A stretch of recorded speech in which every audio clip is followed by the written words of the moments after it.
Greetings. I'm Muriel Bowser. I am the Mayor of Washington, D.C., and good afternoon, everyone. I want to provide you with an update on Washington, D.C.'s response to the COVID-19 situation. And I am joined by members of my team, our members of our administration, including public health officials. You will hear today from Dr. LaQuandra Nesbitt, who leads the district's Department of Health. And you will also be able to ask questions of members of my team who are forming the COVID-19 task force in Washington, D.C. Each of these leads are looking at our operations and providing recommendations to me on our response. So let me just start by giving you a few numbers. Last night, we announced 3 new presumptive positive cases of COVID-19 in Washington, D.C. One of the new cases announced last night was a member of Christ Church, Georgetown. It's already been announced that the rector of the church tested positive for COVID-19 over the weekend. And on Sunday, at D.C. Health's recommendation, the church suspended all services and meetings. On Sunday night, D.C. Health announced that they were recommending that all people who visited the church either on February 24 or between February 28 and March 3rd self-quarantine for 14 days since the last time they visited the church. As more presumptive positive results come in and D.C. continues to conduct contact tracing of these patients, we expect that the number of people tested in our city will continue to climb. So far, our public health lab has not had any problems with testing capacity, but that could change. And we continue to call on our federal partners to ensure that not only we have the testing materials, but the supplies needed to make those tests work. Obviously, this virus has a ripple effect, and it is critical to understand who in our community is affected. We continue to reiterate to all the members of our community to do your part in preventing the spread of germs and this virus. And I know Dr. Nesbitt will reiterate all of those factors. So let me now turn to Dr. Nesbitt for an update from the Department of Health, and then we should be able to answer your questions. Thank you, Madam Mayor. As Mayor Bowser stated, last night the district confirmed 2 additional cases of presumptive positives in the District of Columbia. It is an update from last night, as during our additional contact investigations, we discovered that one of the confirmed positive cases that we announced last night will be attributed to the state of Maryland. One of the confirmed or presumptive positive cases newly announced today is affiliated with the case that we announced over the weekend from Christ Church. They were already known to us and was self-quarantining at home and developed symptoms. And as a result of developing the symptoms, the individual was tested and now has become our 3rd case in the District of Columbia. The 4th case in the District of Columbia is an individual who participated in the Biogen conference in Massachusetts, where 3 persons who returned to Europe tested positive for COVID-19. This individual developed symptoms, was known to the District of Columbia, and tested positive. And so that brings our total presumptive positive cases to 4. We continue to work closely with our other health departments in the region, as well as district agencies, to prepare and have our adequate response in the District of Columbia, where we remain in a containment phase of our response. We want to continue to make the residents of the district aware that we remain in a low-risk situation in the District of Columbia for the general public, as the 2 additional cases that we are announcing today have known exposures. We encourage residents to remain up to date by visiting the coronavirus.dc.gov website for additional information related to the prevention of coronavirus, as well as receiving additional information for testing. We also would like to remind people of things that we can continue to do to prevent the spread of coronavirus and COVID-19 in the District of Columbia, which is to continue to practice great community hygiene, first beginning with staying home if you are sick, remembering to practice good hand hygiene, such as washing your hands for at least 20 seconds, and covering your cough, discarding all tissues immediately. If you do not have a tissue, being sure to cover your cough with your elbow or your sleeve, and remembering to call ahead to your healthcare provider if you believe that you are sick. One of the things that has been very helpful for us with the close contacts of our cases is having them call ahead to healthcare providers when they develop symptoms, so those healthcare providers can be prepared for them in their waiting rooms or at the emergency rooms if they are arriving to an emergency room or urgent care to be tested. That helps us to reduce the risk of exposing additional people to COVID-19 in the District of Columbia.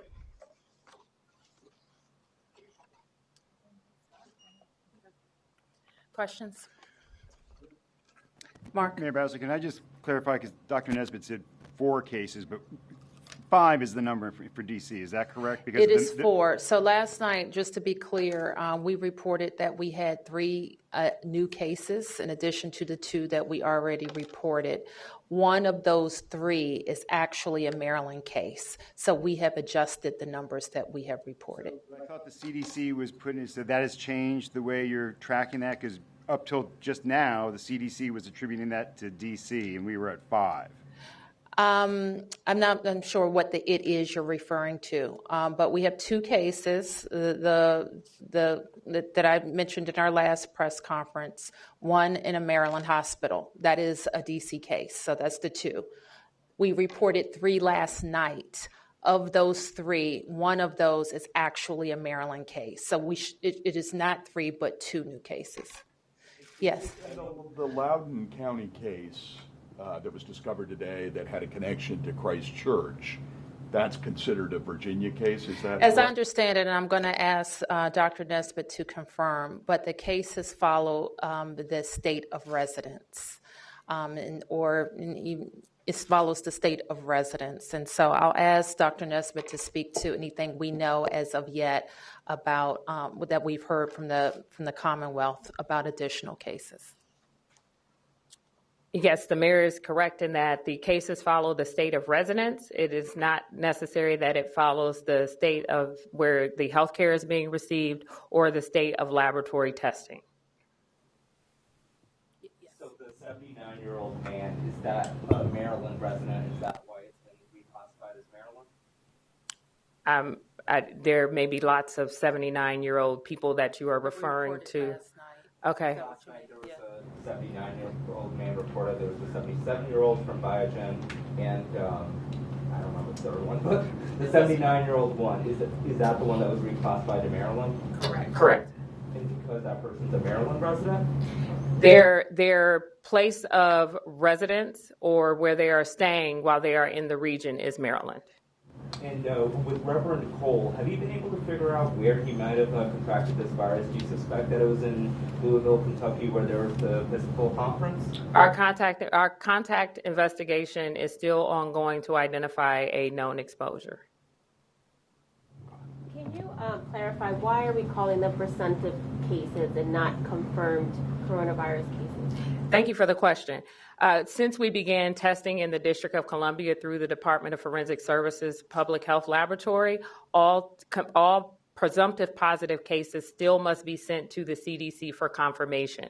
Until the confirmation has occurred at the CDC laboratory, they are classified as presumptive positives. And how long does that process take? It may take several days to receive confirmation from the CDC. Right now we have 4 presumptive cases. That is correct. None of them have been confirmed by the CDC. That is correct. It does not change the clinical or public health management of the individual. Mayor, you spoke about the number of tests increasing. Did you mean that you expect, as you get more tests and more capability to test, that you expect the number of actual cases to increase?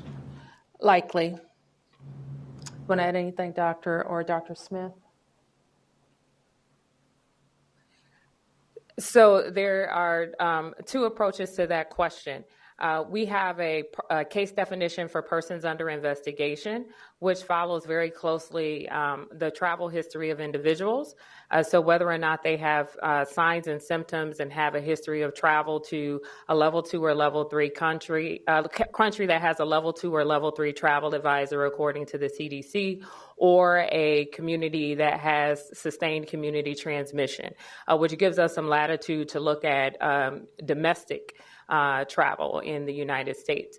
The other thing that we take into consideration are people who have a history of being in a long-term care facility or a nursing facility and are demonstrating signs and symptoms of COVID-19.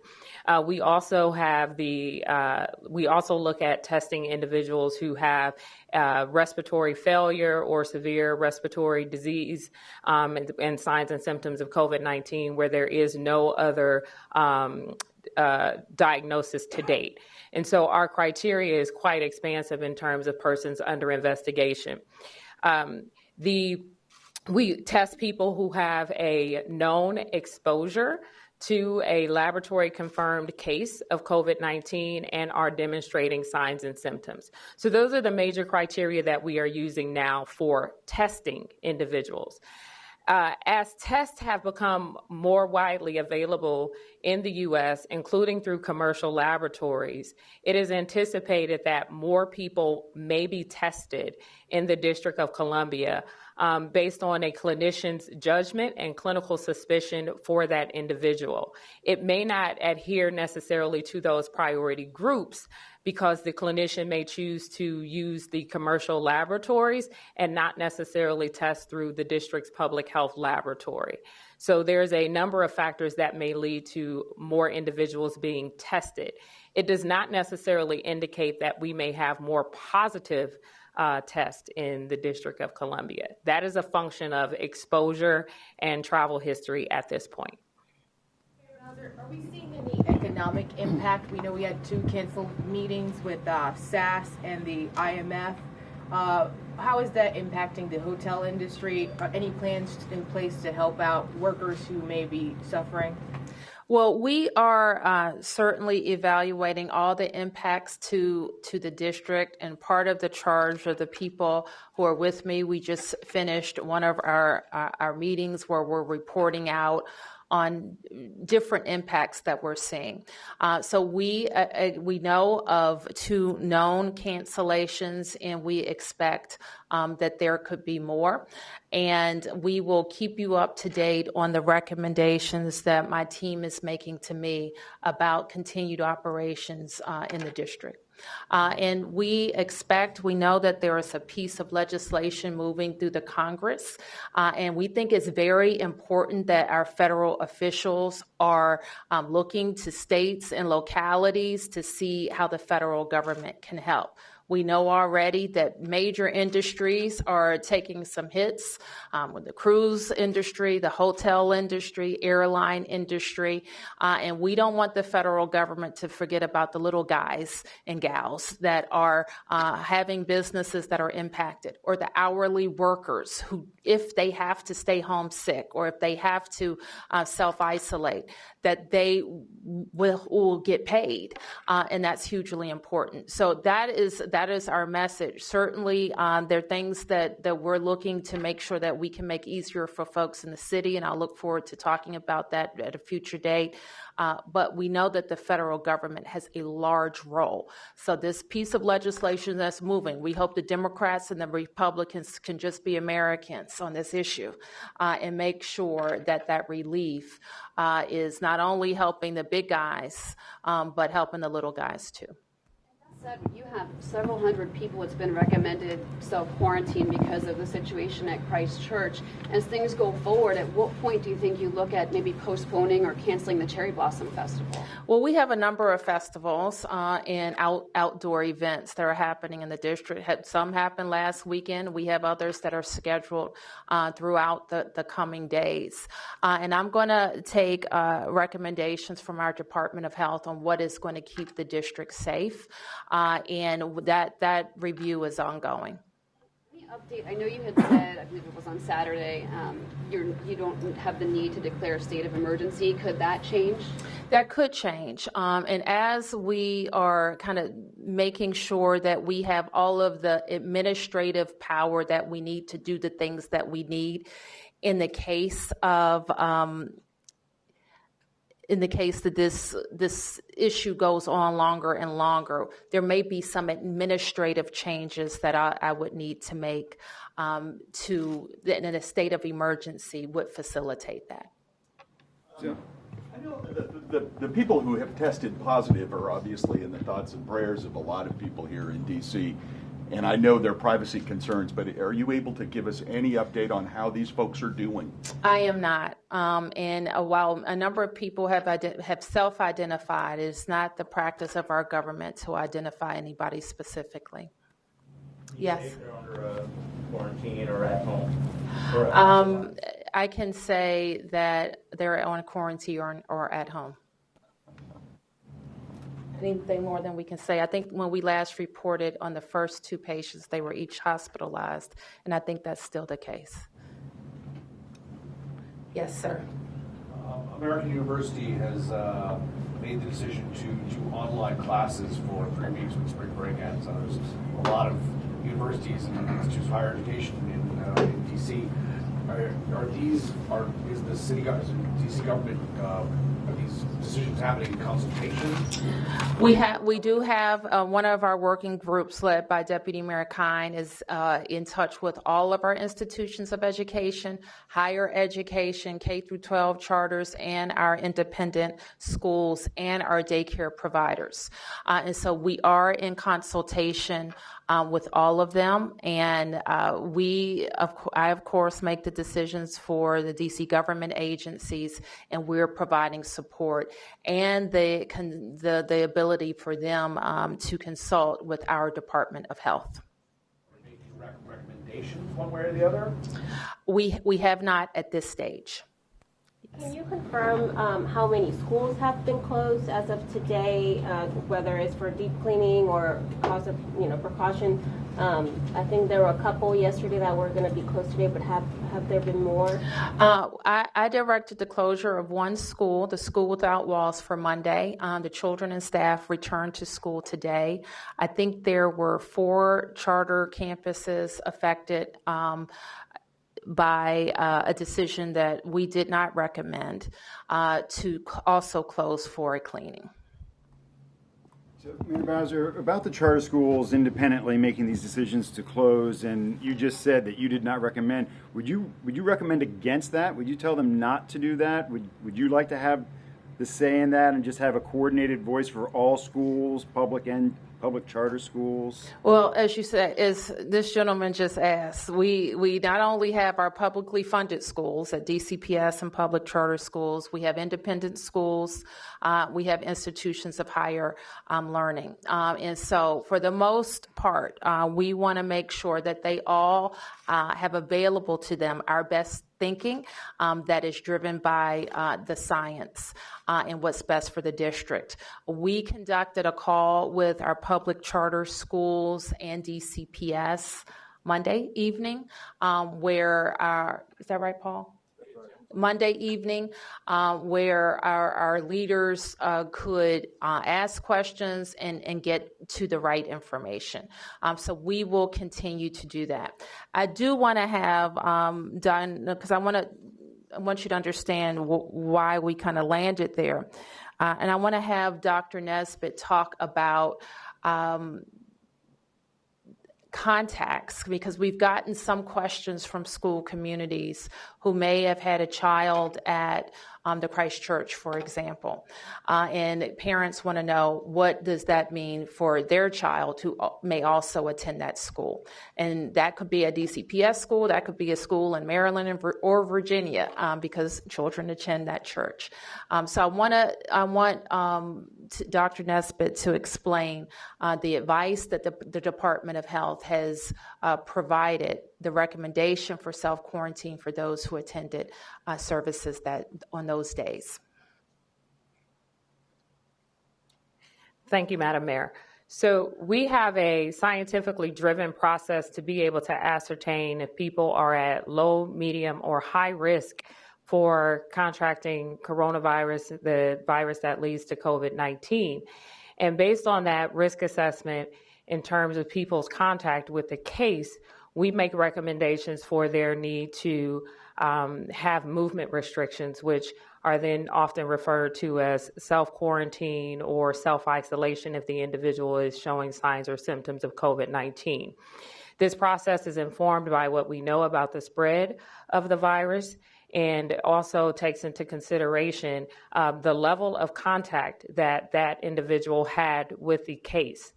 It is our scientifically driven process that informs what the individual should do, what should happen in their particular workplace if they are an adult, or what should happen in their learning environment in the case of school-aged children.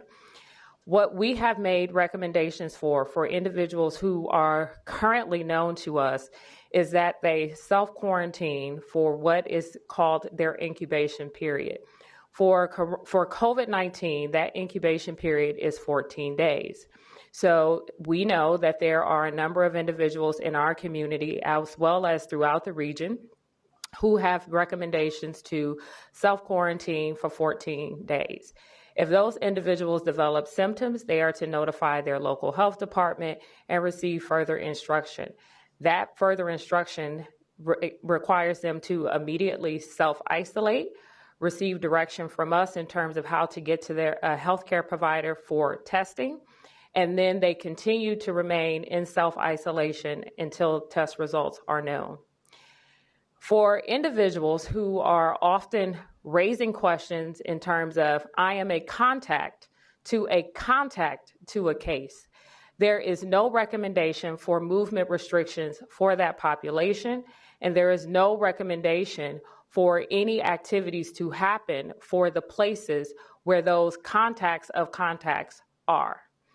So this notion that if a student who is a contact, an asymptomatic contact of a case, attends a particular school in our community, that something needs to happen in that school is not scientifically driven, or we have no public health recommendation for that particular school community. Just as the adults who have come into contact with the case and are asymptomatic, we have no recommendations for the workplace environment for those contacts of that contact, or for any processes to be in place for that workplace.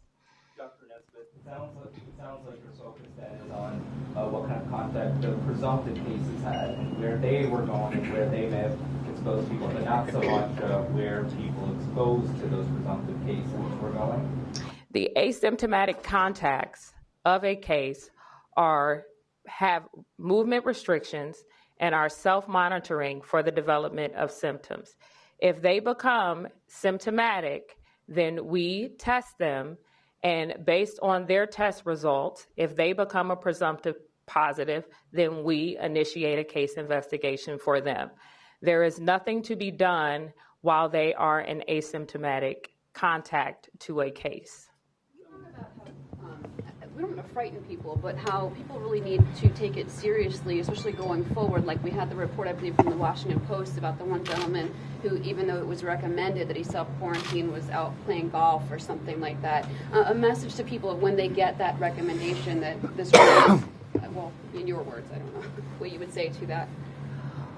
When an individual has a recommendation for self-quarantine, The individuals are to comply with the recommendation for self-quarantine because it is one of the most effective strategies that we have for reducing the spread of COVID-19 in our community and nationally.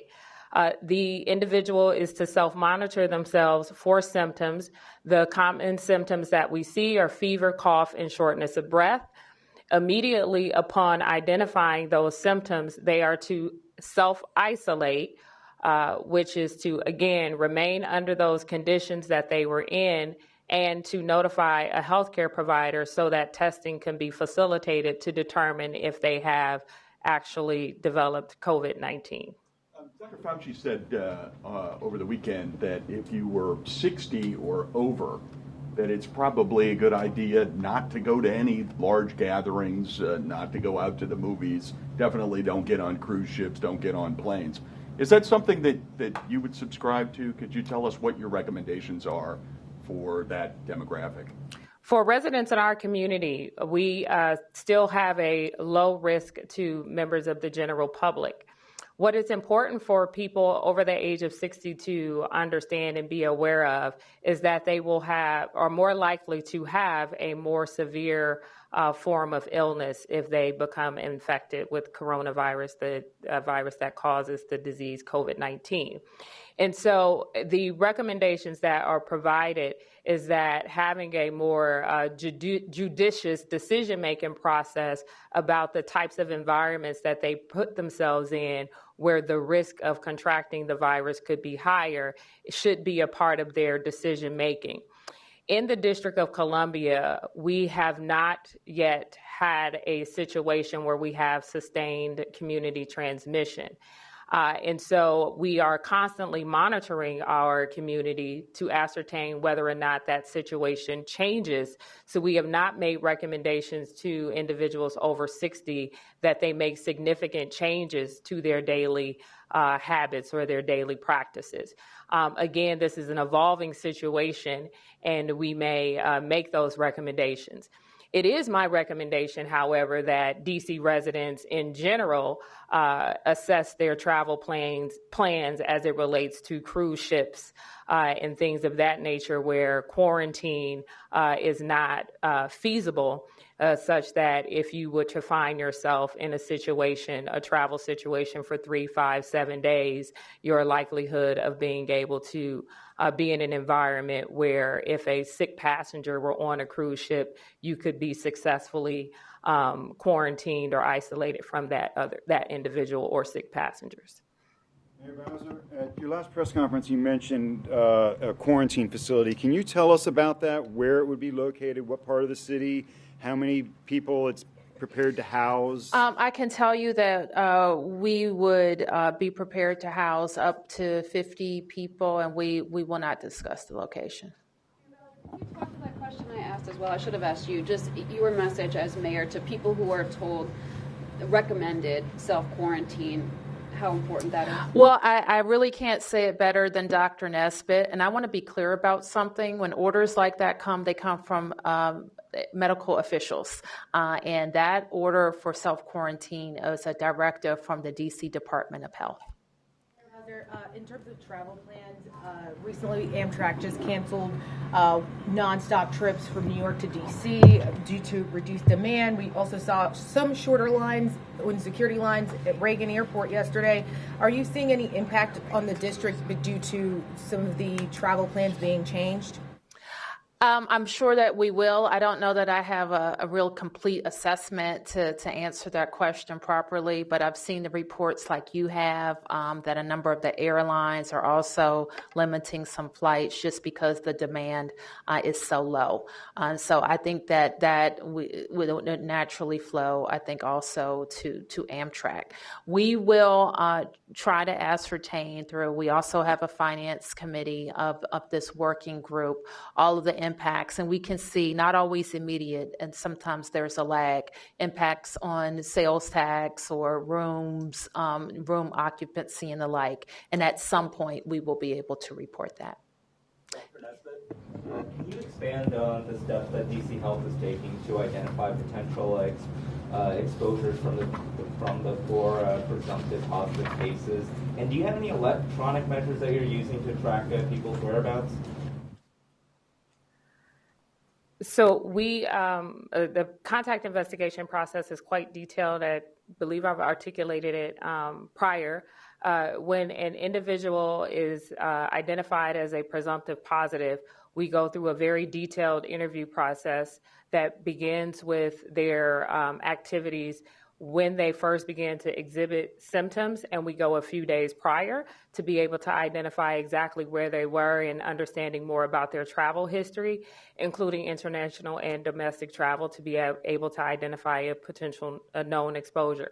We also go through a very detailed interview process to understand what their movement and human interaction has been during the entire time that they were demonstrating symptoms, very detailed, including the level of one-to-one interactions as well as group interactions.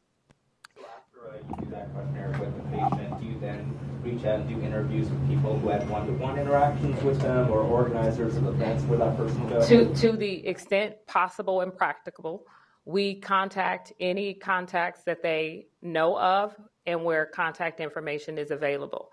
In the event, as you all have observed with Christ Church, we have issued public notifications asking people to self-identify because the list, what we call sometimes we refer to as a manifest, we believe is not complete of the persons that they can self-identify for us. And we ask those people to come forward so we will have complete information and contact information for us. There's also an alert on our website naming the days of interest that we have. So that's what the process looks like. Can I just get one? Whereabouts? We do not electronically track people's movements. You guys have no new cases in D.C. today, just the ones that you announced last night. Is that correct?